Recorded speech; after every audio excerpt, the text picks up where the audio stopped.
Sorry, just 1 second. Let me finish this email.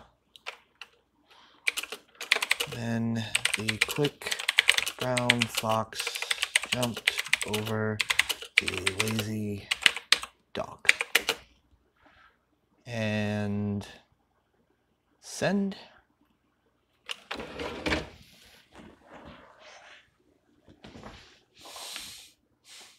Let's do it.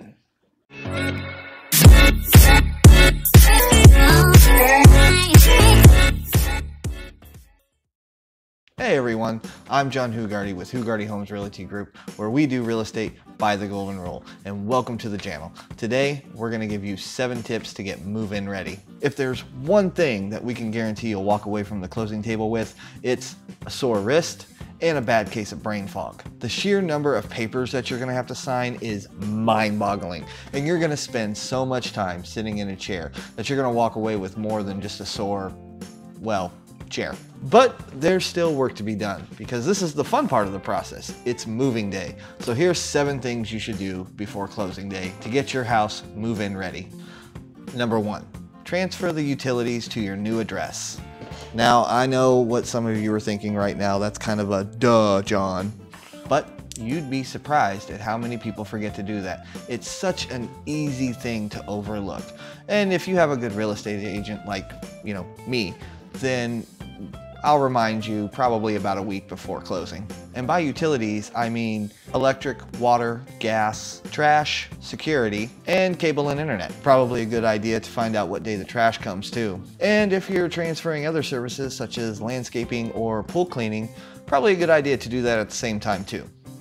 Number 2, file a change of address. The post office needs to know where to deliver your mail, and there's 2 ways that you can let them know. You can either go down to the post office and get a change of address form, or you can do it online. Go to moversguide.usps.com, link down below. Click on the blue Get Started button, fill in all the answers, and then just click the next button all the way through. There is a $1 charge if you do it online, so make sure you have your debit or credit card handy, or just go into your local post office and fill out a card.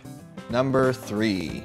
Determine the quickest route to school and the best route to work. And all the excitement of closing and moving, Monday's gonna roll around before you know it. Do you know what time to leave the house for school? Do you know what time to leave the house for work? Use the weeks before closing to get familiar with the best routes that you can take. Actually go out and drive them, not on the weekends, to get familiar with them and see what the best time is so you can time it down to the minute. And then you can relax because you know nobody's gonna be late for work or school. Number 4. Change all the locks leading to the exterior of your home. Now, this task will actually have to wait until you actually have the keys. So this task will actually have to wait till closing day and the house is actually yours. So very simply, just call a locksmith, or if you know how to change a lock, go ahead and do it yourself. And if you do it on moving day, you might have a few extra hands to help you out. You might even consider getting a smart lock. These are especially handy for people with large families or for people who tend to lose their keys. You can check out PC Mag's link below. Best smart locks of 2019. 1, 2, 3, 4. Number 5, fresh paint. It's rare that a home couldn't use a fresh coat of paint. Fresh coat of paint on the walls. And now is actually the best time to do that. You don't have any furniture in there, you don't have to move anything, you don't have to take anything off the walls. Also, if you're replacing the floors, you can actually be as messy as you want to be. I don't know, this kind of seems like an opportunity to have a little bit of fun. I think I would actually buy a can of paint specifically just to throw on a wall. I don't know, what do you think, too far? Either way, this is the best time to paint. And if you are replacing the floors, this is also the best time to replace those as well. Number 6, give your home a deep clean. The previous owners were probably told to leave the home in broom swept condition. Now there's really no one definition of this, but basically it means the floor should at least be swept and cleaned and all their personal stuff should be moved out.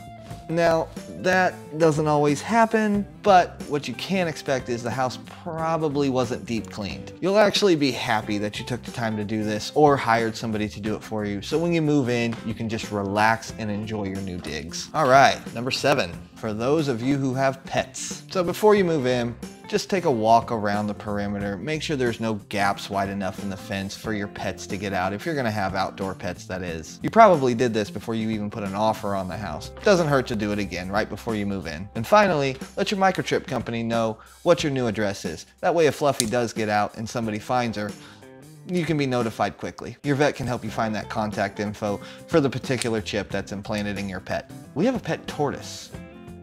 You don't think I need to microchip him, do you? Alright, there's your 7 tips to get move-in ready for your new home. If you have your own tips, let us know in the comments below. Thank you for watching today, everyone. My name's John Hougardy with Hougardy Homes Realty Group, where we do real estate by the golden rule. If you like this video, hit that thumbs up button below, and if you want to see more quality content from us, hit that subscribe button and we'll keep bringing it to you every week. Have a great week.